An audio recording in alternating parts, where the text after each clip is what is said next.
బాగి abortion చేయించుకోవడం కళ్ళారా చూసి ఎంజాయ్ చేద్దామని చెప్పి మనోహరి హాస్పిటల్ బయటే వెయిట్ చేస్తూ ఉంటుంది.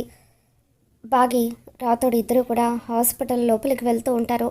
ఇక దాంతో మనోహరి, వసే బాగి, ఇక ఈ రోజుతో అమర్ నిన్ను అసహించుకోవడం గ్యారంటీ. నువ్వు ఇలా అబార్షన్ చేయించుకొని బయటకు రాగానే వెంటనే అమర్కు నేను ఇన్ఫర్మేషన్ని చేరేస్తాను. దాంతో అమర్ నిన్ను అసహించుకోవడం ఖాయమని చెప్పి మనోహరి అనుకుంటుంది. బాగి రాతోడు ఇద్దరు కూడా హాస్పిటల్ లోపలికి వస్తారు. ఇక వాళ్ళు హాస్పిటల్ లోపలికి రాగానే అక్కడున్న ఒక ఆవిడ తన బిడ్డను ఆడిస్తూ ఉంటుంది. అలా ఆవిడ బిడ్డను ఆడిస్తూ ఉంటే అప్పుడు బాగి వాళ్ళిద్దరిని చూసి ఎంతగానో ఎమోషనల్ అవుతూ ఉంటుంది. రాతోడు బాగి వైపు చాలా బాధగా చూస్తూ, మిస్ అమ్మ, రేపు నీ కడుపున బిడ్డ పుడితే నువ్వు కూడా అలాగే ఆడించవచ్చు, అమ్మతనాన్ని నువ్వు కూడా అనుభవించవచ్చు. ఒక్కసారి ఆలోచించుకో మిస్సమ్మ, నువ్వు చేసేది తప్పు. సార్కి ఈ విషయం తెలిస్తే ఎట్టి పరిస్థితుల్లోనూ నిన్ను క్షమించరు అని రాతోడు అంటూ ఉంటాడు. ఇక దాంతో బాగి, ప్లీజ్ రాతోడు, దయచేసి నా మనసు మార్చే ప్రయత్నం చేయొద్దు, నేను ఆల్రెడీ నిర్ణయం తీసేసుకున్నాను అని చెప్పి డాక్టర్ దగ్గరికి వస్తూ ఉంటుంది. డాక్టర్ బాగీతో మాట్లాడుతూ ఉంటారు. హాయ్ డాక్టర్, నా పేరు బాగుమతి, నేను ఇప్పుడు ప్రెగ్నెంట్ని అని బాగి అనగానే డాక్టర్ కంగ్రాట్స్ చెప్తూ రెగ్యులర్ చెకప్కి వచ్చారా అని చెప్పి అంటూ ఉంటే అప్పుడు బాగి, లేదు డాక్టర్, అబార్షన్కి వచ్చాను అని అంటూ ఉంటుంది. డాక్టర్ ఒక్కసారిగా షాక్ అవుతూ ఉంటారు. అదేంటండి, అబార్షన్కి రావడం ఏంటి అని అంటూ ఉంటే, నాకు ఆల్రెడీ 4 పిల్లలు ఉన్నారు డాక్టర్, అందుకే అబార్షన్ చేయించుకోవాలని అనుకుంటున్నాను అని బాగి అంటూ ఉంటుంది. మరి ఈ విషయం మీ హస్బెండ్కి తెలుసా? ఆయన ఎక్కడ అని అడుగుతూ ఉంటే, ఆయనకి ఇంపార్టెంట్ వర్క్ ఉండి ఆఫీస్కి వెళ్ళారు మేడం, కానీ నేను ఈ అబార్షన్ చేయించుకోవడం ఆయనకి ఇష్టమే, నో అబ్జెక్షన్ ఫామ్ మీద ఆయన సంతకం చేశారు అని చెప్పి బాగి ఆ ఫామ్ని డాక్టర్కి చూపిస్తూ ఉంటుంది. డాక్టర్ ఆ ఫామ్ చూసిన తర్వాత, సరే మీ హస్బెండ్ సంతకం చేశారు కాబట్టి నేను కూడా మీకు అబార్షన్ చేస్తాను, మీరు 4 పిల్లలు ఉన్నారని అంటున్నారు కాబట్టి నేను మీకు ఏం చెప్పడం లేదో, వద్దని కూడా ఆపడం లేదో, అది మీ ఇష్టం అని చెప్పి డాక్టర్ బాగిని తీసుకువెళ్ళి ప్రొసీజర్ని మొదలు పెడుతూ ఉంటారు.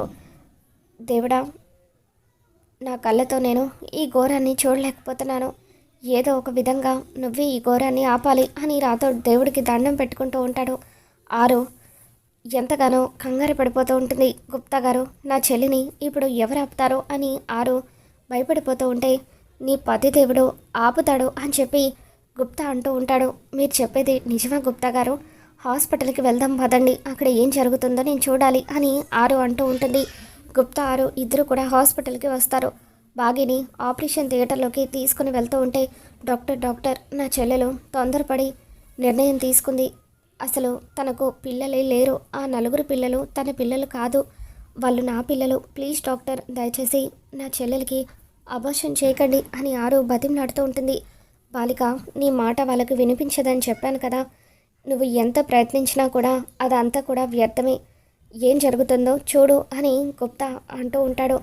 ఇక ఇంతలో అమర్ ఆఫీస్లో కూర్చొని ఉండగా బాగి తనతో ఉదయం మాట్లాడిన మాటలు అమర్కి గుర్తుకు వస్తూ ఉంటాయి. బాగి ఎప్పుడు లేనిది ఈరోజు చాలా డల్గా ఉంది. హాస్పిటల్కి వెళ్తానని చెప్పింది, కానీ జనరల్ చెకప్కి వెళ్తే నా సంతకం ఎందుకు? ఎప్పుడు కూడా అలా హస్బెండ్ సంతకం అడగరు కదా, మరి ఈరోజు ఎందుకో ఆ ఫామ్ మీద సంతకం పెట్టించుకుంది అని అమర్ ఆలోచిస్తూ ఉంటాడు. అలా ఆలోచిస్తూ ఉండగా ఆ ఫామ్ మీద అబార్షన్ అన్న మ్యాటర్ రాసి ఉండడాన్ని అమర్ గుర్తు చేసుకుంటాడు. ఇక వెంటనే, అంటే బాగి అబార్షన్ చేయించుకోవడానికి వెళ్తుందనమాట. ఎలాగైనా సరే బాగిని ఆపాలనుకొని అమర్ పరుగున హాస్పిటల్కి వస్తాడు. ఇదేంటి అమర్ హాస్పిటల్కి వచ్చాడు అని చెప్పి మనోహరి అమర్కి కనిపించకుండా కారులో దాక్కుంటుంది. అప్పుడు అమర్ పరుగున లోపలికి వెళ్తూ ఉంటే మనోహరి, అమర్కి ఈ విషయం తెలిసి వచ్చాడా?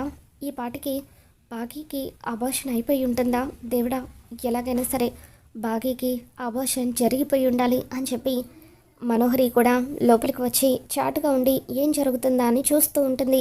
ఇక అప్పుడే అమర్ లోపలికి వచ్చి సిస్టర్, ఇక్కడ బాగుమతి అని ఒక ప్రెగ్నెంట్ లేడీ చెకప్కి వచ్చింది కదా, తను ఎక్కడ అని అంటూ ఉంటే, ఆవిడ అబార్షన్ చేయించుకోవడానికి వెళ్ళారండి, మా మేడం ఇప్పుడే ప్రొసీజర్ స్టార్ట్ చేశారు అని చెప్పి నర్స్ అంటూ ఉంటారు. దాంతో అమర్ పరుగున ఆపరేషన్ థియేటర్లోకి వస్తూ ఉంటాడు. బాగీకి డాక్టర్ మత్తు ఇంజెక్షన్ ఇస్తూ ఉంటారు. ఇక అప్పుడే అమర్ పరిగెత్తుకుంటూ అక్కడికి వచ్చి, ఒక్క నిమిషం డాక్టర్, దయచేసి తనకు అబార్షన్ చేయకండి అని గట్టిగా అరుస్తాడు. ఇక దాంతో డాక్టర్ మీరు అని చెప్పి అంటూ ఉంటే, నా పేరు అమరేంద్ర, నేను తన హస్బెండ్ని అని చెప్పి అమర్ అంటూ ఉంటాడు. దాంతో డాక్టర్, ఇదేంటండి మీ హస్బెండ్కి చెప్పే ఈ డిసిజన్ తీసుకున్నానని అన్నారు కదా, మరి ఏంటిది అని డాక్టర్ అంటూ ఉంటారు. ఇక దాంతో అమర్, డాక్టర్ మాకు ఆల్రెడీ 4 పిల్లలు ఉన్నారు, కానీ ఆ 4 పిల్లలు తన సొంత పిల్లలు కాదు. ఆ పిల్లల కోసమే తను అబార్షన్ చేయించుకోవాలని అనుకుంది. తను నాకు సెకండ్ వైఫ్ అని చెప్పి అమర్ జరిగింది మొత్తం డాక్టర్కి చెప్పడంతో, నిజంగా ఈ రోజుల్లో ఇలాంటి అమ్మాయిని నేను చాలా రేరుగా చూస్తున్నానండి. బాగుమతి లాంటి అమ్మాయి మీ భార్యగా దొరకడం మీ అదృష్టం. మీరు ఒక్క క్షణం ఆలస్యంగా వచ్చున్నా కూడా చాలా ఘోరం జరిగిపోయి ఉండేది. అమ్మ బాగి, దయచేసి నువ్వు ఇంకెప్పుడు కూడా ఇటువంటి నిర్ణయం తీసుకోవద్దమ్మా. ఇంత బాగా సపోర్ట్ చేసే హస్బెండ్ మీకున్నారు. 5 పిల్లల్ని కూడా మీరు చాలా బాగా మేనేజ్ చేయగలరు. ఒక్కసారి ఇంటికి వెళ్ళి మీరే ఆ విషయం గురించి డిస్కస్ చేసుకోండి అని చెప్పి, డాక్టర్ కడుపులో ఉన్న బిడ్డ ఆరోగ్యంగా ఉండడానికి నేను కొన్ని మెడిసిన్స్ని రాసిస్తాను, వాటిని రెగ్యులర్గా వాడుతూ ఉండండి అని చెప్పి అంటూ ఉంటారు. ఇక దాంతో thank you doctor, thank you so much అంటూ అమర్ ఆ మెడిసిన్స్ని బాగీని తీసుకొని ఇంటికి వచ్చేస్తాడు. మనోహరి బాగీకి అబార్షన్ జరగలేదని చెప్పి ఎంతగానో డిసప్పాయింట్ అవుతుంది.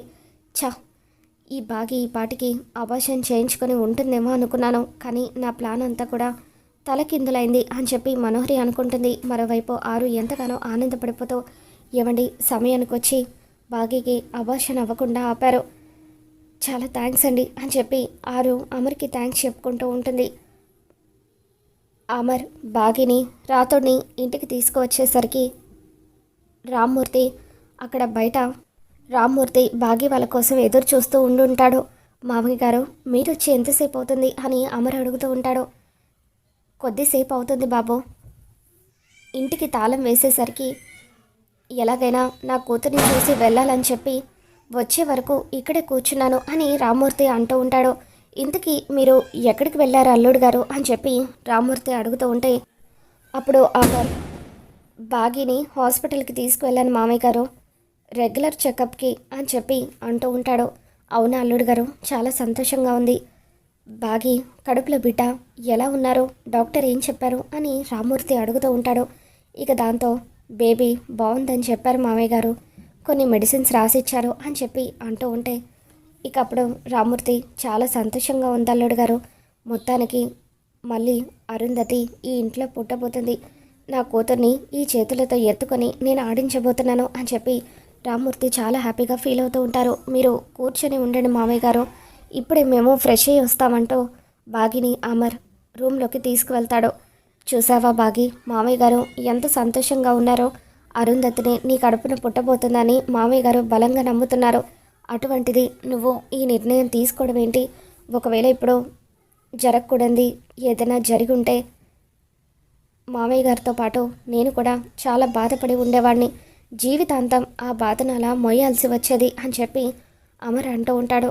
ఆరుని యాక్సిడెంట్ అయినప్పుడు ఎలాగో నేను కాపాడుకోలేకపోయాను, నీ కడుపున ఆరు మళ్ళీ జన్మించిన తర్వాత తనకు ఒక కుటుంబాన్ని ఇచ్చి ఎంతో ఆనందంగా చూసుకుందామని అనుకున్నాను, నేను కన్న కలలన్నీ కూడా కరిగిపోయేవి అని చెప్పి అమర్ బాధపడుతూ ఉంటే, నన్ను క్షమించండి, మీరు ఇంతలా బాధపడతారని నేను అస్సలు ఊహించలేకపోయాను అని చెప్పి బాగీ ఇంకెప్పుడూ కూడా ఇటువంటి నిర్ణయం తీసుకోనని అమర్కి మాటిస్తుంది.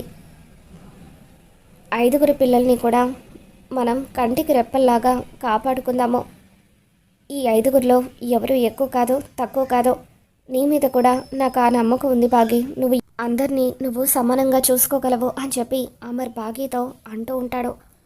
మరోవైపు రాత్రిపూట అందరూ డిన్నర్ చేస్తూ ఉంటారు. అందరూ డిన్నర్ చేస్తూ ఉంటే అప్పుడు అమ్మో బాగీ వడ్డిస్తూ ఉంటే నాకేం వద్దు అని చెప్పి విసుగ్గా చెప్తూ ఉంటుంది. ఎందుకమ్మో నువ్వు మిస్ అమ్మతో అలా మాట్లాడుతున్నావు, ఎందుకంత రూడ్గా బిహేవ్ చేస్తున్నావు అని చెప్పి అమర్ అడుగుతూ ఉంటాడు. ఏం లేదు డాడ్, నాకు కాస్త హెడ్ఏక్గా ఉంది అని చెప్పి అమ్మో అంటూ ఉంటుంది. ఇక దాంతో అంజు అదేం లేదు డాడ్, మిస్సమ్మకు పిల్లలు పుడితే మిస్సమ్మ మమ్మల్ని సరిగ్గా చూసుకోదట. అంజు అమర్కి చెప్తూ ఉంటే మీకు ఈ మాటలన్నీ ఎవరు నేర్పిస్తున్నారు అని చెప్పి అమర్ అంటూ ఉంటాడు. అంజు నువ్వు సైలెంట్గా ఉంటావా అని అమ్మ మండిపడుతూ ఉంటుంది. ఎందుకు సైలెంట్గా ఉండాలమ్మో, ఉదయం నువ్వు మిస్సమ్మని ఎన్ని మాటలు అన్నావో, మిస్సమ్మ ఎంతలా బాధపడిందో డాడీకి చెప్పమంటావా అంటూ అంజు మనోహరి ఏం చెప్పిందో మొత్తం కూడా అమర్కి చెప్తూ ఉంటుంది. మనోహరి ఆంటీ కావాలని మిస్సమ్మ గురించి చాలా బ్యాడ్గా మా అందరికీ చెప్తుంది డాడ్, తన వల్లే అమ్మో మిస్సమ్మని ఎన్నో మాటలని బాధ పెట్టింది అని అంటూ ఉంటే అప్పుడు అమర్ కోపంతో రగిలిపోతూ మనోహరి అంటూ గట్టిగా అరుస్తాడు. మనోహరి గదిలో నుండి బయటకు వస్తుంది.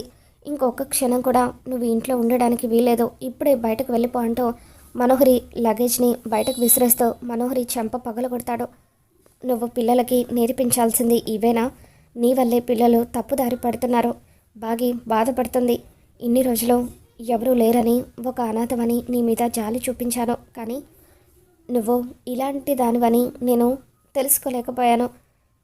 నీ గురించి నిజం బయటపడిన తర్వాత కూడా ఇంకా నువ్వు ఈ ఇంట్లో ఉండాల్సిన అవసరం లేదు, బయటకు వెళ్ళు అంటూ అమర్ మనోహరిని మెడ పట్టుకొని బయటకు గెంటడంతో ఇకప్పుడు గుప్తాతో ఆరు తన సంతోషాన్ని పంచుకుంటూ, గుప్తా గారు నాకు చాలా సంతోషంగా ఉంది, మొత్తానికి ఆయన దాన్ని మెడ పట్టుకొని బయటకు గెంటుతున్నారు. ఇప్పుడు నా చెల్లెలికి ఇంట్లో ఎటువంటి లోటు ఉండదు, ఎవరి వల్ల ఎటువంటి బాధలు ఉండవు అని చెప్పి ఆరు అంటూ ఉంటుంది. ఇక మొత్తానికి అలా అంజు ద్వారా మనోహరిని అమర్ బయట గెంటేస్తాడు. మరి రాబోతున్న ఎపిసోడ్లో ఏం జరగబోతుందో మళ్ళీ మన ఛానల్లో తెలుసుకుందాం. ఈ వీడియో మీకు నచ్చినట్లయితే తప్పకుండా లైక్ చేయండి.